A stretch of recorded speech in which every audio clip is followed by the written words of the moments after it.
Well, to help make sense of everything you've heard on the program so far and other stories making the headlines, I'm joined in the studio by the current affairs analyst and professor of communications at Bates University in Abuja, Professor Adeniyi, and also by Adeniyi Ogori. He is a political analyst and the executive secretary of the Center for Social Justice, Equity and Transparency. Thank you, gentlemen, for joining us. Thank you, my pleasure. Prof, let me start with you. What do you make, or what are your general thoughts about what we discussed with our first guest? Well, it's all interesting. Shegun showed me somebody who is very familiar in the public space, very rhetorical, an excited speaker, and of course looks a committed member of the People's Democratic Party. So always very interesting listening to him, and of course his passion is also admirable as a politician. But of course you also know that there's politics in the mix in everything that he said. Everything that he said, they may not necessarily be factual, but he seems convinced, seems persuaded in his pronouncements. And until you probably hear from the other side or from other interests before you can actually arrive at what the truth could be, even though it can be very, very difficult, finding the truth, more especially in the political space. But overall, I think it's a snowballing story. The processes are on, the preparation for the neck is going on.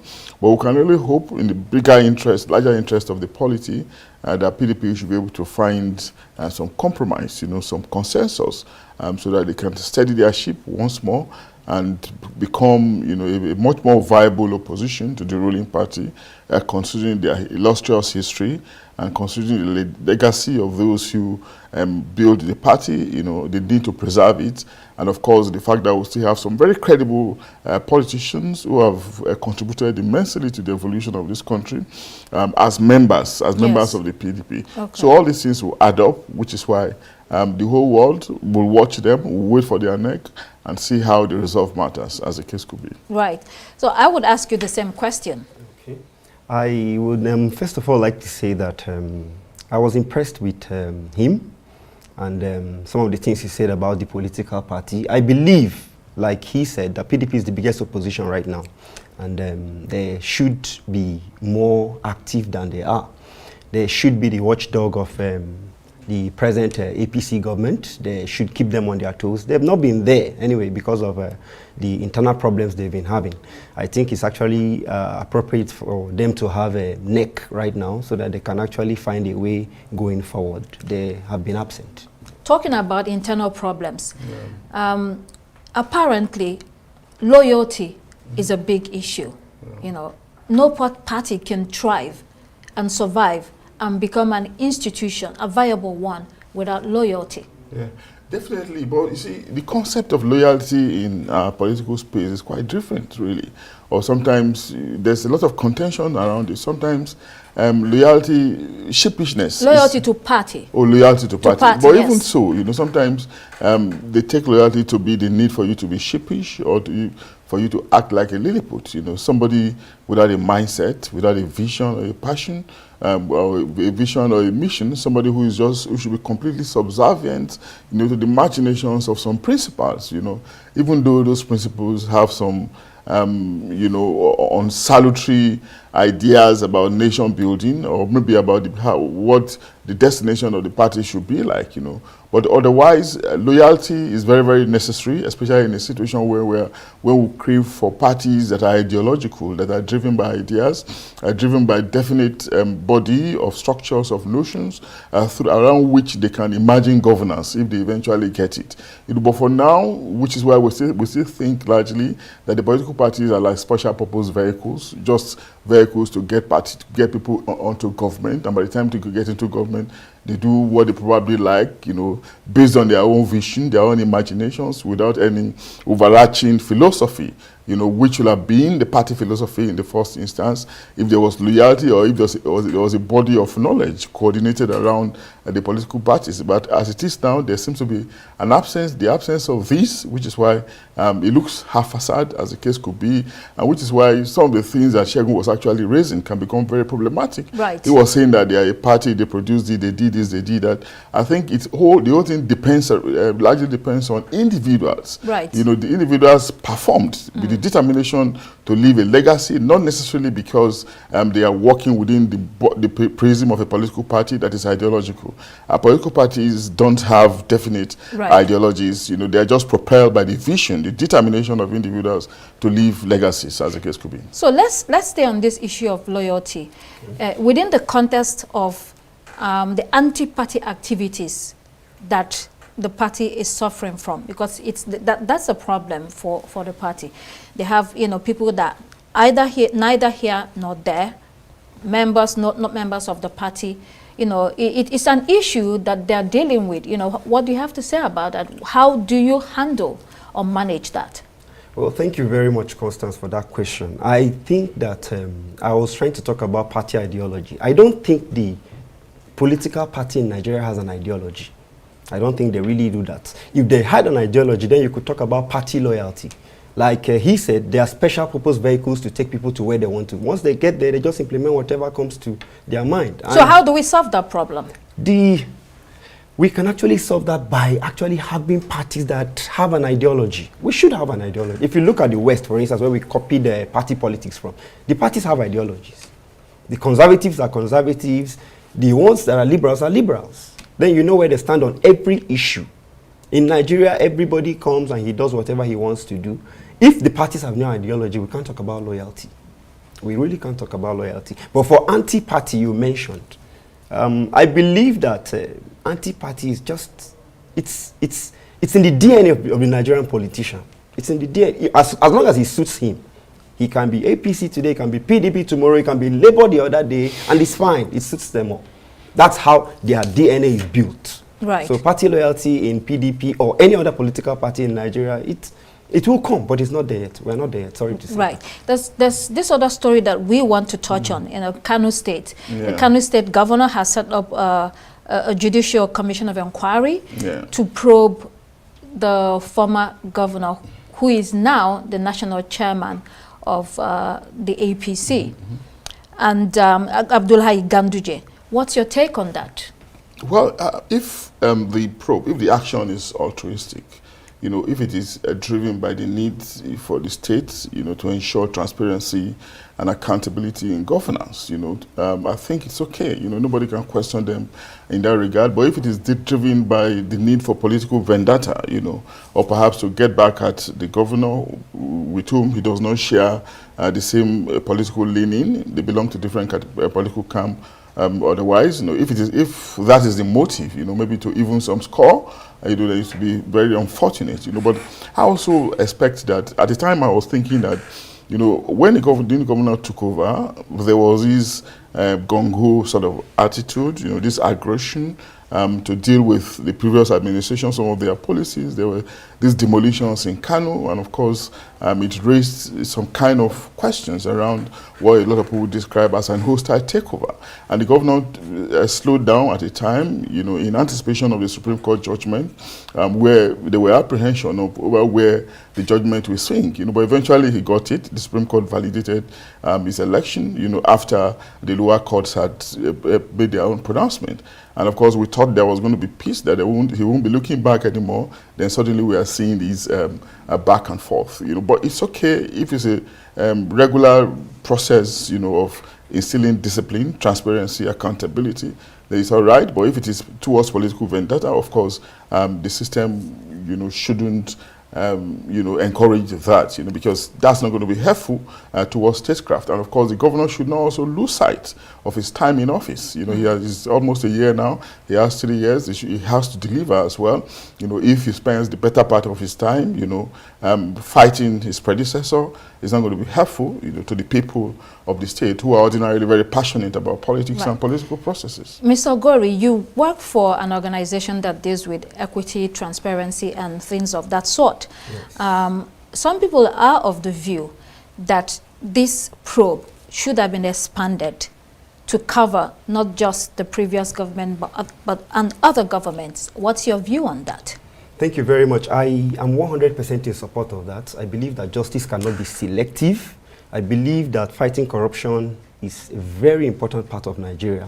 It's something that will put Nigeria on the threshold of greatness and development.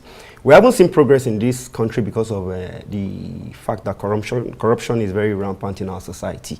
And any commission of inquiry that is set up to fight corruption should be welcome.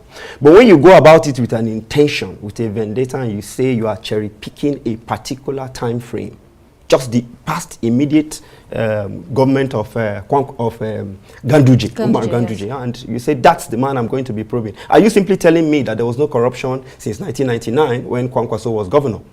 Or when he had his second spell when the present governor, Abba Yusuf himself, was his commissioner for works, housing and transport? He's been part of this government. Corruption has always been everywhere, just like in Kano State. So do you believe this is a witch hunt? It's a witch hunt. There's no doubt about it. You're saying it certainly. I am saying that with the way it has been set up, with the way it has been targeted, Constance, you will know that the report of this committee has already been scripted.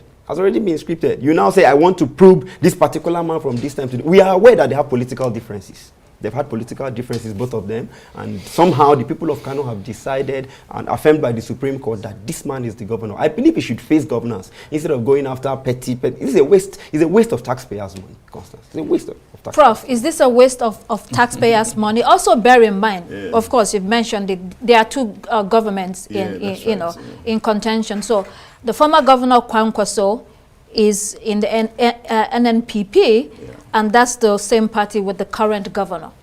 Yeah, we've always said it in the past severally that anything that government is going to do to ensure transparency, to bring about productivity and efficiency in government, things like that are very much welcome. And do not forget that the bane of our system is actually the absence of some of these virtues and values that we're talking about.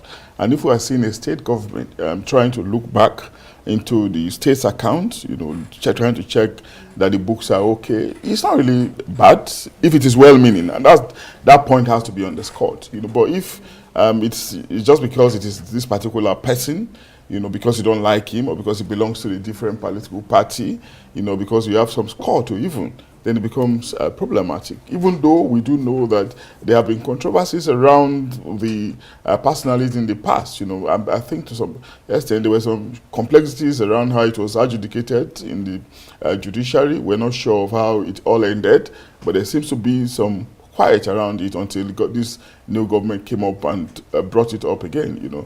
So if he actually wants to get to the end of it, in the interest of recovering funds for the people of Kano, welcome development, no doubt. But for the umpteenth time, we just have to make the point that it shouldn't be driven by selfish reasons. He has asked for the case file from the EFCC to see what the probe was about again, in the past. It's a little bit unique again that a state government is something that we don't often see in this country, which is why it's very suspicious for a state governor to be probing a predecessor. Oftentimes we see the EFCC doing this, but not a state governor, and that's why it's looking suspicious. But again, perhaps we need some more information before we can draw conclusions. You did point out that it's important that we have transparent systems, because that's the foundation upon which a country can grow. That's true. And you're aware that the national chairman of APC today, All Progressives Congress Party, Abdullahi Ganduje.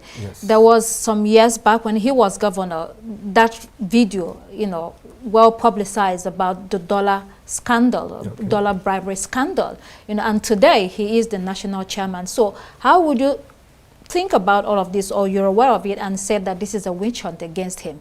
Is it even right for people to go through this and they still continue in office? Well, thank you very much for that question, Constance. The fact that you brought it to the front burner shows that you're objective. And it's nice to actually bring it to the front burner. The thing about corruption is that the courts don't believe in hearsay. Evidence cannot be manufactured. We live in an AI-generated world. Things can be done with computers and all that. Videos could be done. Even voice, audio could be done and all that. I am not exonerating the governor or for that, sorry, the ex-governor. That's the party chairman. I am simply saying that the EFCC has those videos, they did their investigations, and nothing came out of it. If somebody is talking about that video, then they should go to court and prove it. These things are provable in court. They should go to court and prove it. Not for a commission of inquiry set up by your successor, who feels that because you are from a different political divide and you had issues, he wants to use the power of a state. This is the height of executive rascality. But the probe or investigation can also lead to taking the former governor to court. That's part of the reason why, probably. Then, if it's supposed to be for the benefit of Kano people, it should be holistic. They should go back to 1999. Our job in the Center for Equity and Transparency is to track corruption.